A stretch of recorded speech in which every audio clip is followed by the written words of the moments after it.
terlalu bodoh. Kalau dalam satu kasus pembunuhan, polisi dan jaksa tidak melakukan otopsi. Keluarga korban keberatan kalau dilakukan pemeriksaan dalam atau pemeriksaan otopsi. Mirna itu diotopsi. Diotopsi ya? Emang iya udah diotopsi? Bahwa otopsi itu apa sih? Lie detector secanggih apapun tidak akan terdeteksi. Itu sebabnya mengapa sehingga polisi tidak menggunakan lie detector. Bukan kesalahan dari Jessica. Telah dilakukan tes kebohongan atau tes lie detector. Oke teman-teman, jadi kembali lagi di channel FKR Project yang selalu memberi kalian konten-konten yang menarik dan aktual tentang kasus-kasus yang lagi viral maupun sedang trending. Kita bakal ngebahas semua kasus tersebut secara objektif dari channel ini ya. Dan buat teman-teman yang baru mampir ke channel, jangan lupa guys, bantu gue dulu dengan klik tombol subscribe-nya. Yang udah klik tombol subscribe-nya, gue ucapin banyak-banyak terima kasih. Dan yang udah klik subscribe, bantu gue juga dah dengan klik like, komen, dan share-nya ya teman-teman. Oke, jadi di sini gue pengen ngebahas berapa blunder ya, dan klarifikasi kalian gitu, pendapat kalian tentang blunder-blundernya Dokter Profesor Edi ya. Nah, dia ini udah pangkatnya udah cukup besar banget. Dia itu adalah Profesor Dokter gitu kan, udah belakangnya pun namanya udah SH.M. Hum, udah cukup lengkap lah gelarnya ya. Dan dia adalah salah satu wakil menteri hukum ya dan hak asasi manusia. Gila nggak tuh pangkatnya? Itu informasi yang gue dapat seperti itu. Jadi ya harusnya sih nggak diragukan lagi, tapi ada beberapa video yang blunder gitu. Nah, gue pengen ngebahas ini. Oke, jadi teman-teman ada masukan juga dari teman-teman sekalian ya. Mungkin kalau kamu nonton gitu kan, gue ucapin banyak-banyak terima kasih. Gue mau jelasin sedikit sebelum memulai video ini. Kalau gue ngomong itu agak belibet dan baca komen masih suka salah-salah. Kenapa? Karena gue adalah orang yang introvert dan harus ngomong di depan kamera. Ya, itu jawabannya. Dan tapi tenang, gue bakal memperbaiki ucapan gue dan gue bakal coba belajar public speaking. Dan makasih buat kritikan dari kalian juga. Oke, langsung aja kita masuk. Gak usah lama, let's go.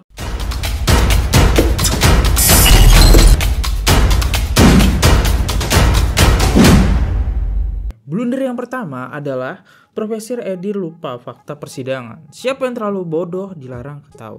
Oke, kita dengerin. Ini pangkatnya udah besar ya. Bisa-bisanya cuy dibilang bodoh ya. Oke, kita coba dengerin emang apa sih.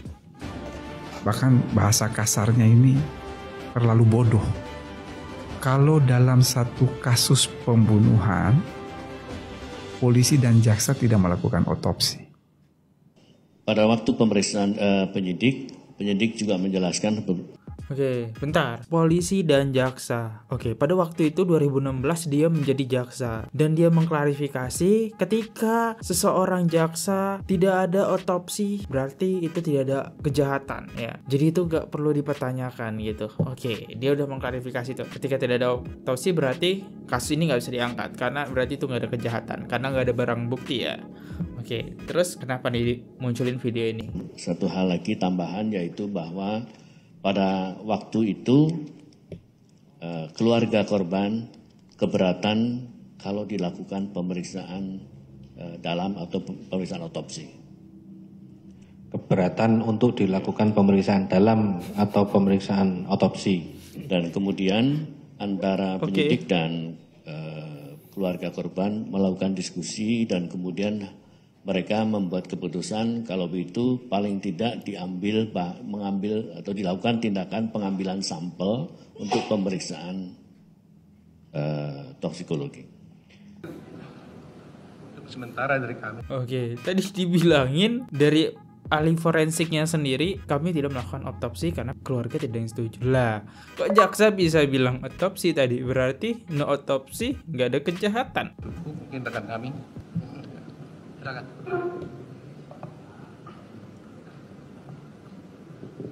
Saksi, tadi saudara mengatakan saya belum jelas ini. Iya Pak. Otopsi selama 11.30. Bukan otopsi, mohon maaf. Apa? Kami tidak melakukan otopsi.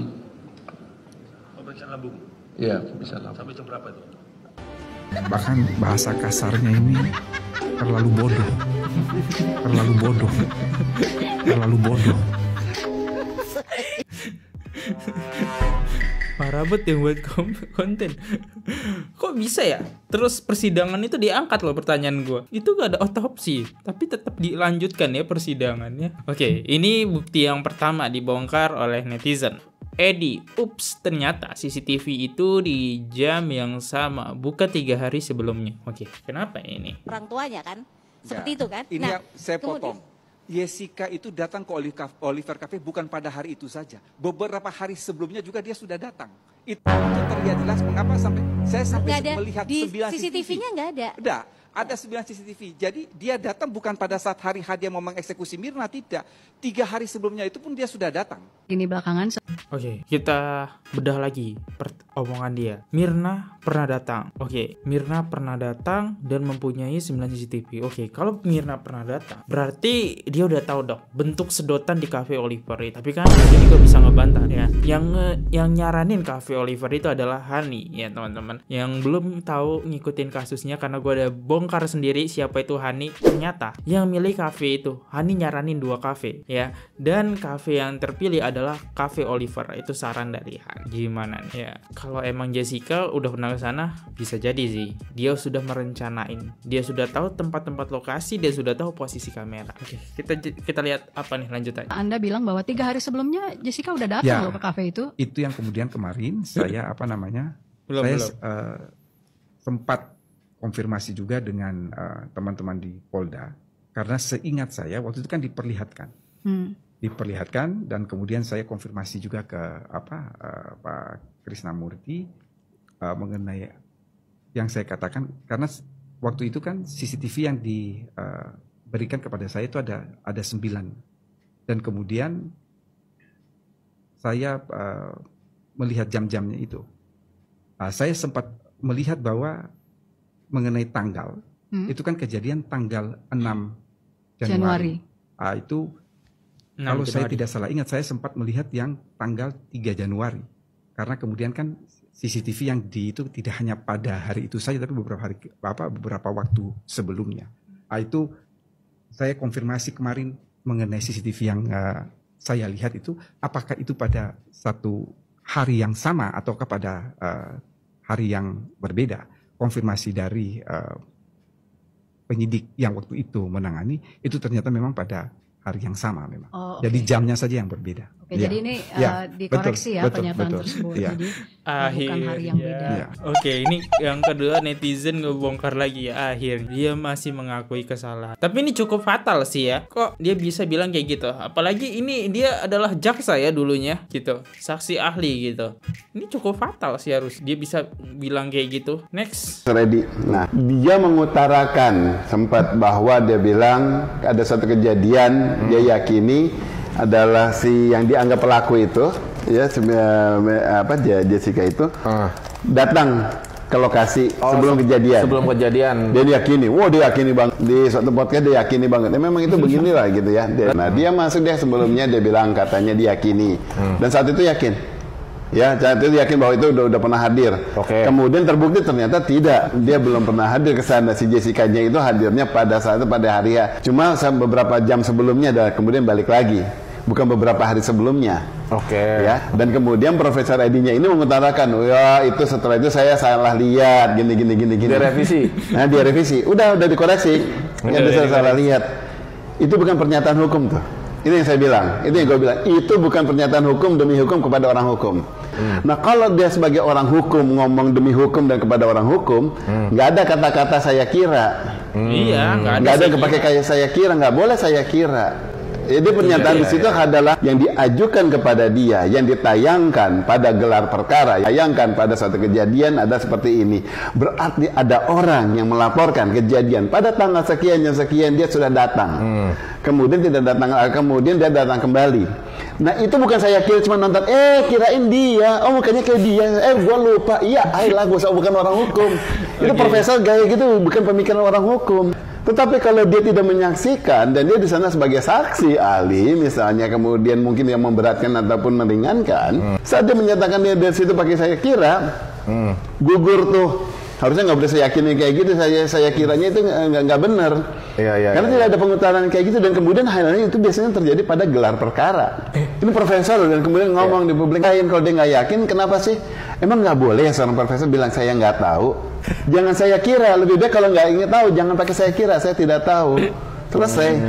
Kalau dia saya kira, dia sudah mulai berpihak. Itu yang gue bilang, gue tidak akan melakukan hal yang kayak gitu. Jadilah saksi ahli, jangan ahli bersaksi. Oke. Profesor Edi. Nah.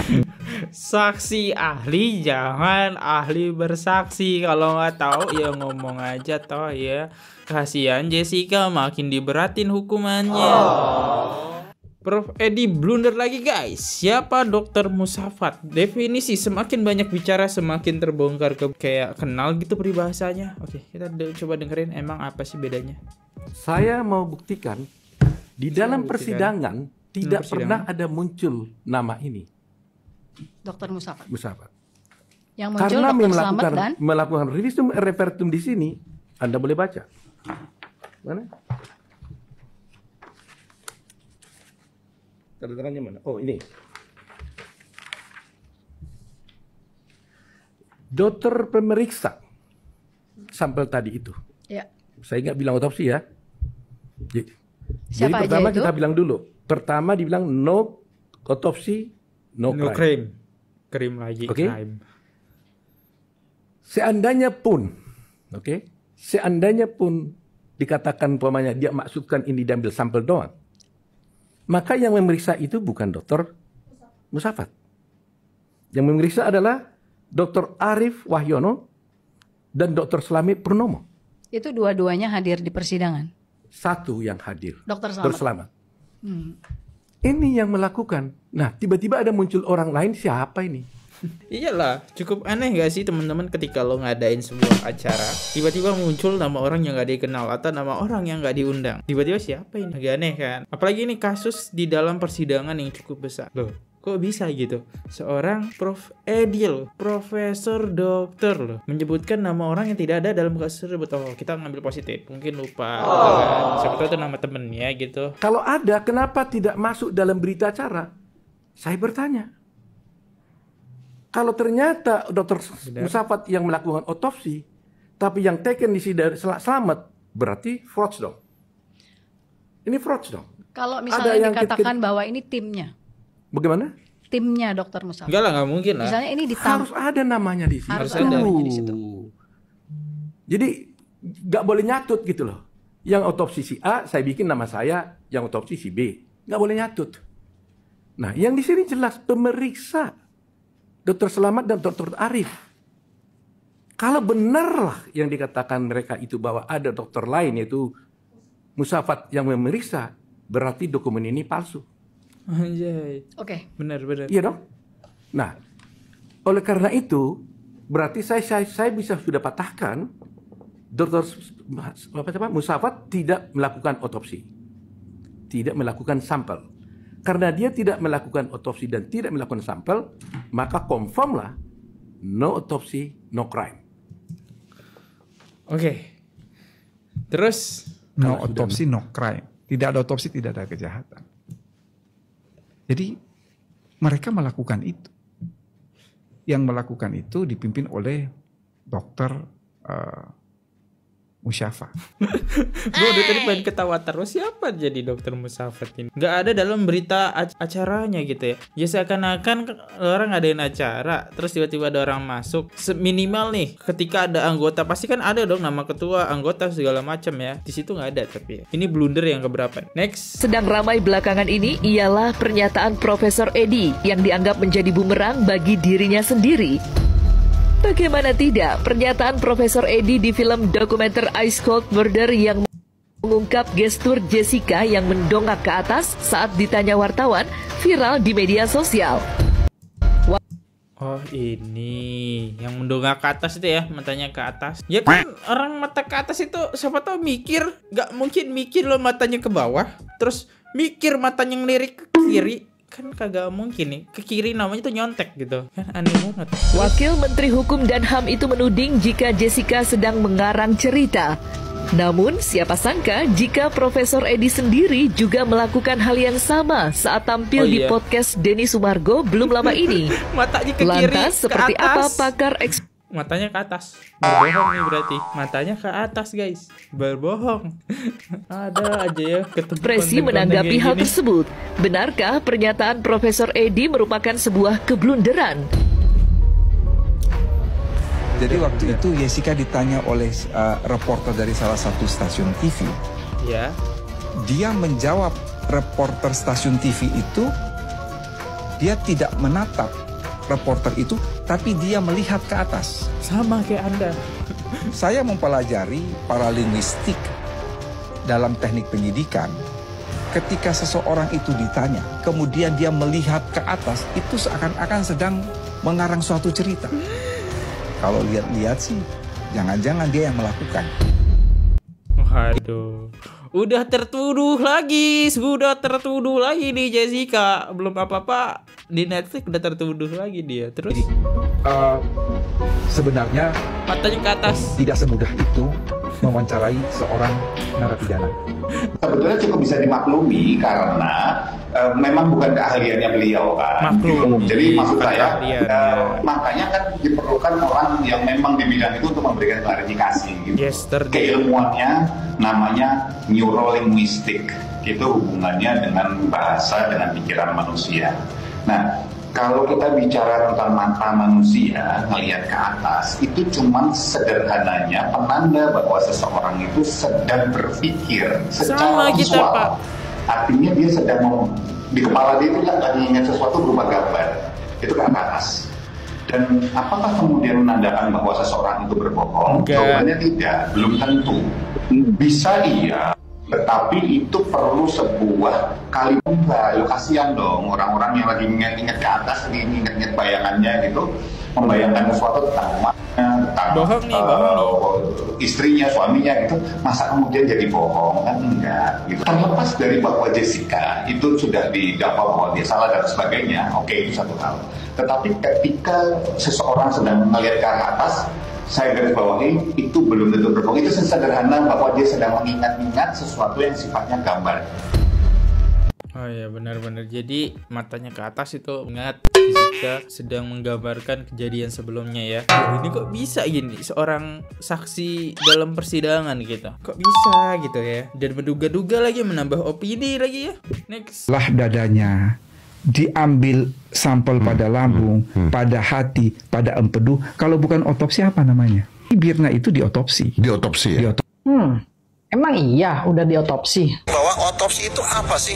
Nah, otopsi itu adalah membuka semua organ dari kepala, dada, dan perut, dan diperiksa organ dalamnya satu persatu. Organnya diperiksa. Dan seluruh dokter di seluruh dunia sampai saat ini mengatakan kalau otopsi lengkap harus dibuka 3 rongga. Rongga kepala, rongga dada, rongga perut, dan semua organ harus diperiksa. Seperti yang dilakukan dengan Mirna, mengambil sampel empedu, lambung, dan juga hati itu bukan termasuk bagian dari otopsi? Bukan otopsi.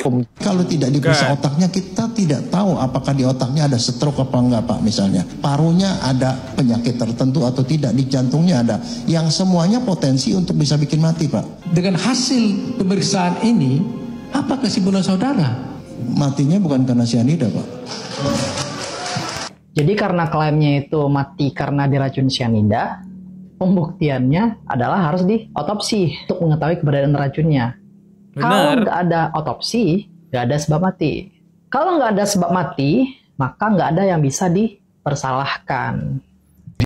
Bahkan kalau tidak ada otopsi, tidak ada kriminal gitu. Berarti tidak ada kejahatan. Karena apa gitu yang mau dibuktikan. Tapi yang dibuktikan sama jaksa yang paling gue ingat adalah 14 kasus di Australia. Laporan ya. Tapi setelah gue cari ternyata 14 kasus itu nggak ada tindakan kriminal. Cuma sekedar laporan aja gitu. Apa benar Jessica tidak dihipnotis seperti pernyataan Prof. Edi? Oke. Kenapa lagi nih? Ini udah ke-6 nih kalau ini bener. Apa nih yang ke-6? Bang Bostam melihat dari awal di mata Bang Bostam nggak ada bohongnya Jessica. Nggak ada bohongnya sesuai dengan. Karena apa, Pak? Waktu dia waktu sebelum jadi tersangka, dia tuh dipanggil untuk dihipnotis. Oh iya. Oh sempat itu. Ya. Itu memang betul. Itu betul ada. Okay. Saya nunggu di bawah tuh waktu itu. Tapi saya terlambat datang. Yudi yang nungguin ya gitu loh. Ya biasa lah dia orang nggak punya apa ditanyanya apa tanya kan bisa ketahuan. Saya nggak ngerti lah ya cara hipnotis itu seperti apa tuh kan. Tapi kalau di TV, ngaku lah jadi kayak gitu ya. Ini nggak ada. Ahli hipnotis tuh gimana? Itulah yang saya mau mengatakan bahwa katanya dia dihipnotis dan lain sebagainya itu bullshit. Kalau misalnya Prof mengatakan tidak ada atau bullshit dan sebagainya, artinya Pak Oto menyebarkan kebohongan. Ya itu nanti silahkan publik yang menilai. Itu bukan Pak Oto sendiri ya yang bilang ya. Jessica Mirna ya. Jessica Wongso ya. Jessica Wongso yang bilang di persidangan, pada waktu persidangan Jessica dibawa ke ruangan yang gelap dan dia dibuat sampai hampir kesadarannya hampir hilang, dia sampai bilang di persidangan. Jadi Oto Hasibuan itu menyimpulkan dia dihipnotis karena dia ditanya-tanya gitu setelah dia dibawa pusing gitu. Gitu ya. Terus ada apa dengan konten ini? Oke, coba gue pengen baca komen deh karena gue nggak paham ya. Tolong hipnotis Profesor Edi. Ada aja komennya kayak gini. Hipnotis Profesor ini aja biar jelas semuanya. Biar aja tadi subuh nonton fullnya. Ternyata Pak Bostam ini adalah orang yang berikan kepercayaan oleh almarhum paman Jessica buat nanganin kasus Jessica karena pamannya nggak sanggup, nggak tega, dan beliau juga meminta bantuan Pak Oto untuk kasus Jessica. Pak Oto sampai membatalkan liburnya bersama keluarganya demi Jessica. Ya bener banget, kalau nggak salah Pak Oto itu pengen ke luar negeri dan dia bener-bener buat bela Jessica tanpa bayaran sepeser pun ya guys. Next, apakah Profesor Edi lupa atau bohong? Profesor Edi paling jaksa dibanding jaksa. Dan Pak Edi dibanding Edi Darmawan. Terus kenapa? Prof, orang seperti Jessica itu mau menggunakan lie detector secanggih apapun tidak akan terdeteksi. Itu sebabnya mengapa sehingga polisi tidak menggunakan lie detector. Karena... Benarkah tidak? Menggunakan lie detector, mari kita lihat video. Kebongkar persidangan lagi. Di tahun 2016. Untuk membuktikan kesalahan dari Jessica, telah dilakukan tes kebohongan atau tes lie detector. Dan ternyata setelah Jessica diperiksa dengan menggunakan lie detector, kita garis bawahi menggunakan ya, berarti dipakai dong. Tadi kan dibilangnya enggak. Dia lolos pada pemeriksaan tersebut. Kalau Jessica telah dinyatakan lolos, mengapa tidak dilakukan pemeriksaan lie detector kepada saksi-saksi yang lain? Nah, mengapa hanya Jessica saja yang diperiksa? Ini sangatlah janggal dan aneh. Kalau Jessica dinyatakan lolos dari lie detector, mengapa masih Jessica yang dijadikan terdakwa? Apakah tidak percaya kepada tes lie detector tersebut? Jika tidak, maka untuk apa dilakukan tes lie detector tersebut? Beliau itu yang bilang ke saya. Beliau katakan, Prof, pakai ini ya detektor, dan gue bingung gitu. Kok bisa gitu dia ini jadi wakil ya? Gue bingung deh. Masalahnya dia jadi wakil, tapi di sini dia cerita yang 2016 dengan cerita yang sekarang itu beda pendapat dia. Kita berpikir positif, mungkin lupa. Dikata pro veritate habetur. Betul. Res judicata pro veritate habetur. Putusan hakim harus dianggap benar.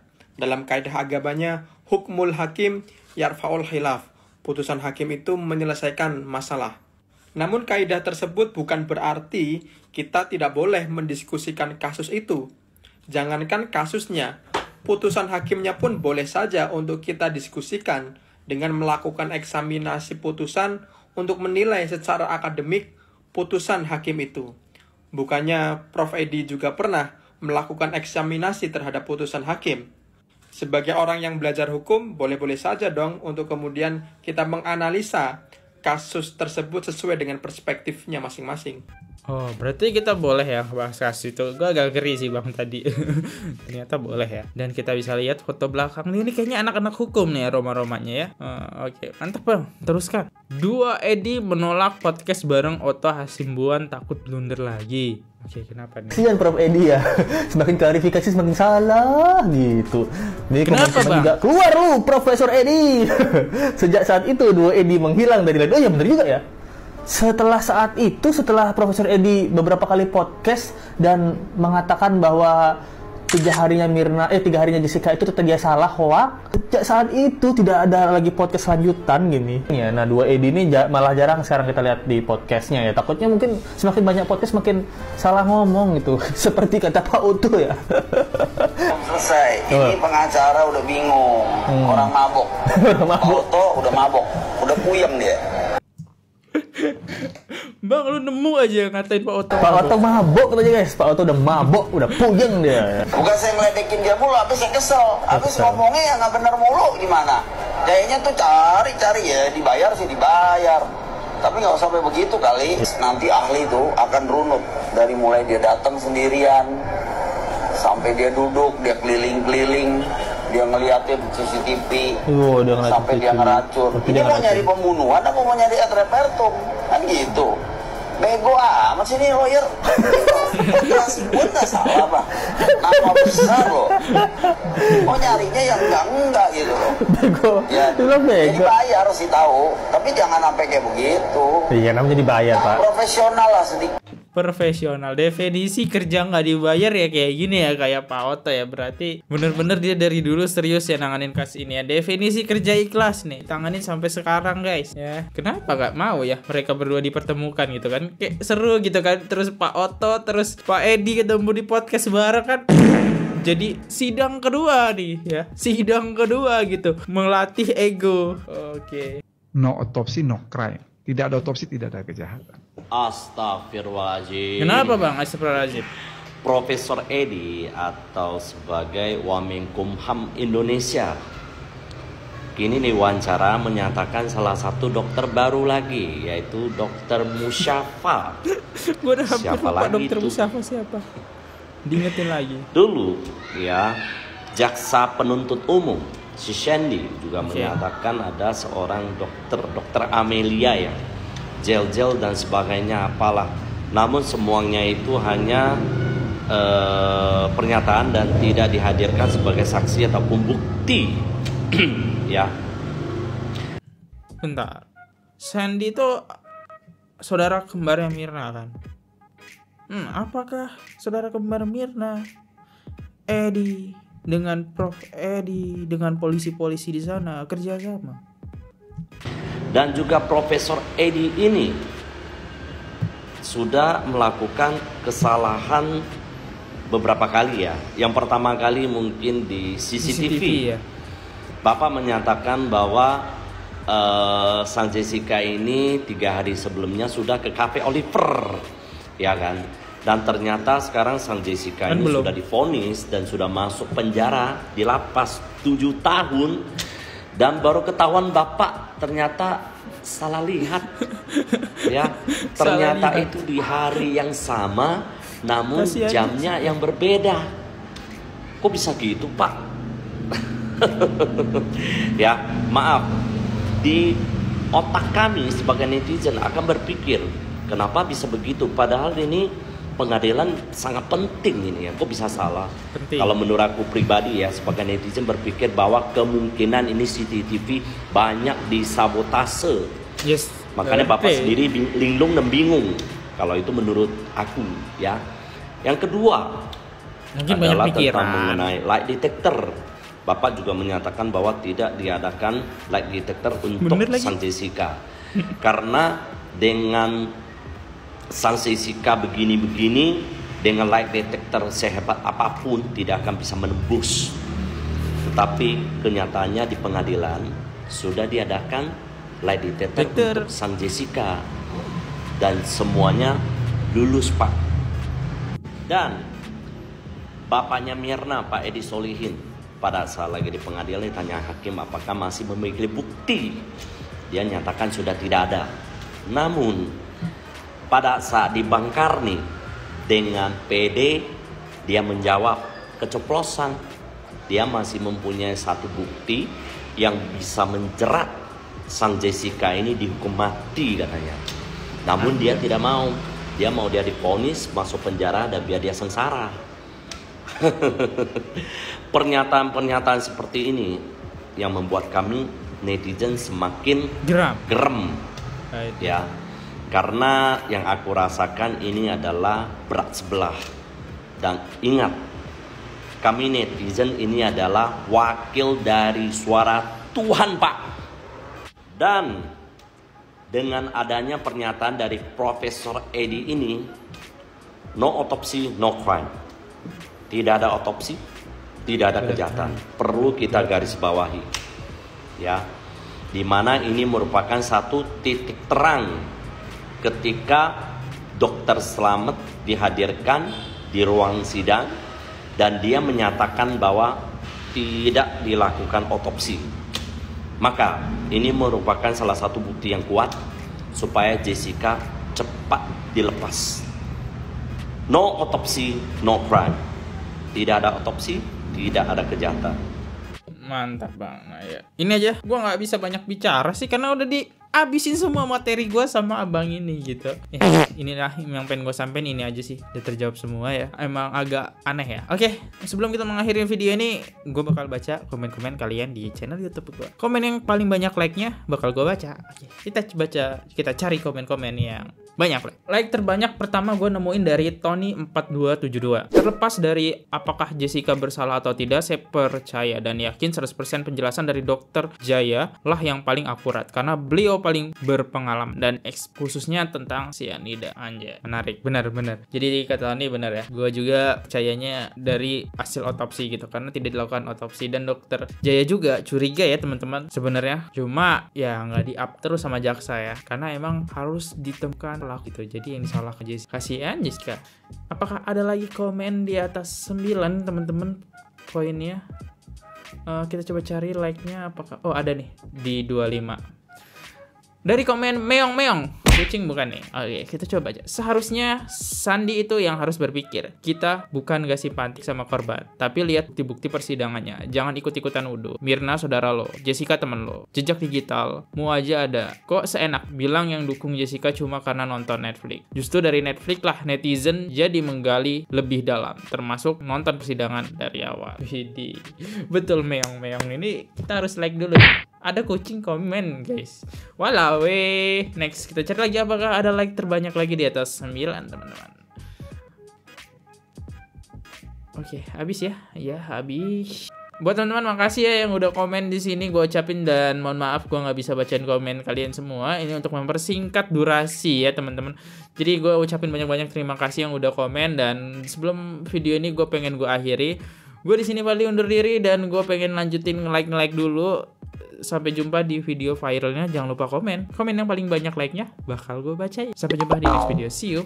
Goodbye. Intinya kalau gue salah kata, gue minta maaf ya guys. Bye bye. Oke guys, subscribe channel FKR Project. Jangan lupa kalian subscribe channelnya FKR Project. Subscribe channel FKR Project. Hai guys, jangan lupa untuk subscribe FKR Project.